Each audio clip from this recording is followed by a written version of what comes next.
वेढ़ो शाले त दुनिया में बुधायो केरु हिते रहंदो न पंहिंजो को हिते रहंदो न कोई गैरो हिते रहंदो। वेढ़ो शाले त दुनिया में बुधायो केरु हिते रहंदो न पंहिंजो को हिते रहंदो न कोई गैरो हिते रहंदो। ज़मीन सारी हिते हूंदी ज़मीन जो अनु हिते हूंदो हिज़र ज़ेवर ऐं महला तूं समूरो धन हिते हूंदो। न हलंदो माल गॾु कंहिंसां न हलंदी गॾु बनी कंहिंसां न बाबो माउ पुट न्याणी न हलंदी गॾु वञी कंहिंसां। कयो झेड़ा त जंहिं ख़ातिर उहो ई माल ज़र देवर दुनिया जो ढेर हिते रहंदो बुधायो केरु हिते रहंदो। वेढ़ो शाले त दुनिया में बुधायो केरु हिते रहंदो न पंहिंजो को हिते रहंदो न कोई गैरो हिते रहंदो। वेढ़ो शाले त दुनिया में बुधायो केरु हिते रहंदो न पंहिंजो को हिते रहंदो न कोई गैरो हिते रहंदो। नुबूवत जो मिठे अल्लाह जिनखे ताज पारायो उन्हनि खे भी खुदा ताला दुनिया खां आहे मोटायो। खुदा पंहिंजनि वलियनि ते भी आंदो मौत आ बेशके जो जायो आहे दुनिया में थियो सो फोत आ बेशके। सभिनि खे मोटी वञणो आ न आनो पाओ रहणो आ न कोई शेर हिते रहंदो बुधायो केरु हिते रहंदो।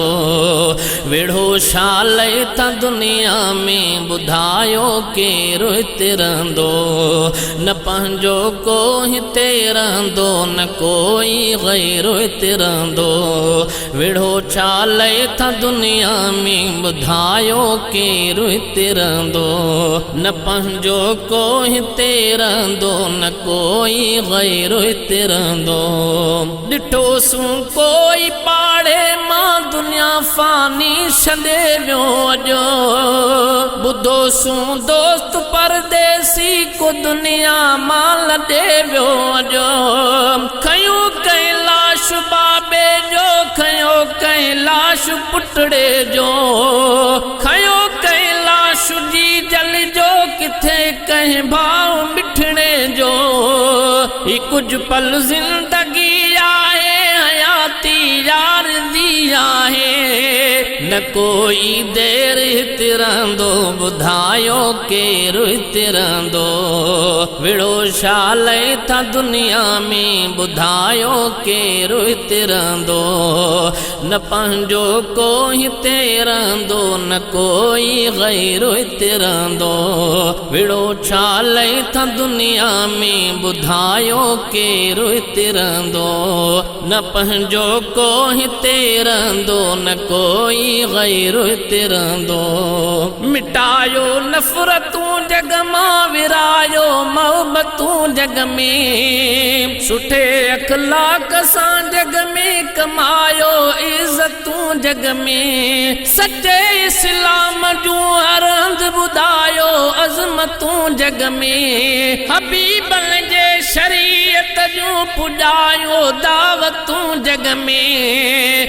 नहींणो हिते रही सघंदो न खानी खानो हिते रहंदो न कोई शेर हिते रहंदो बुधायो केरु हिते रहंदो।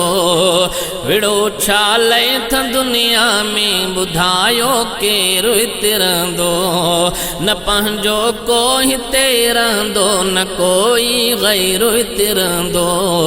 वेढ़ो शाले त दुनिया में बुधायो केरु हिते रहंदो न पंहिंजो को हिते रहंदो न कोई गैरो हिते रहंदो।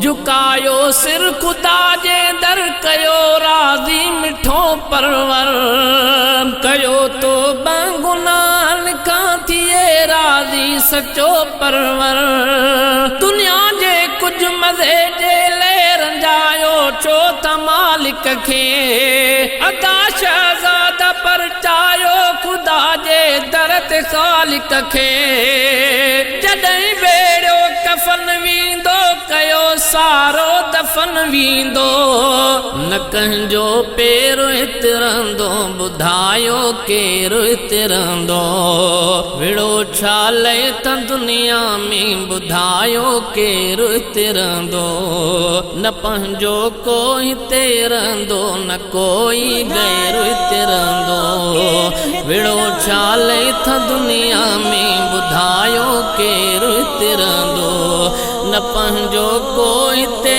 रहंदो न कोई गैर हितरंदो बेपरवाह अल्लाह।